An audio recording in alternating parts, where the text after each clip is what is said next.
ఒకరోజు ఒక చిలిపి కోతి నేనే కోతి దొంగ కోతిని అని చెప్పుకుంటూ తిరుగుతోంది. అప్పుడే దానికొక మంచి వాసనొచ్చింది. ఆహా! చాలా మంచి వాసనొస్తోంది.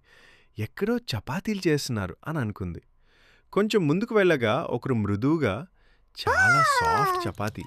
ఎవరికి కావాలి ఈ చపాతీ అని అడిగారు. అప్పుడు కోతి వెంటనే నాకు కావాలి, నేను దొంగ కోతి, నా చపాతీ ఇవ్వు అని అల్లరి చేసింది. అప్పుడే ఒక కుక్క పావ్ పావ్ అని మొరిగింది. కోతి భయపడి అయ్యో కుక్క వస్తోంది, జనాలు కూడా వస్తున్నారు, పారిపోవాలి అని పరిగెత్తింది. పరిగెత్తుతూ ఉండగా కోతి చేతిలో ఉన్న చపాతీ నీళ్లలో పడిపోయింది. కోతి బాధగా అయ్యో నా చపాతీ నీళ్లలో పడిపోయింది, చాలా ఆకలి వేస్తోంది, ఇప్పుడు ఏం చేయాలి అని అనుకుంది.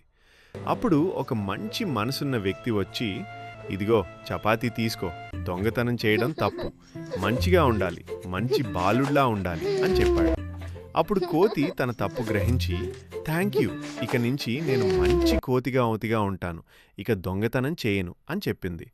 అలా ఆ కోతి మంచి కోతిగా మారింది.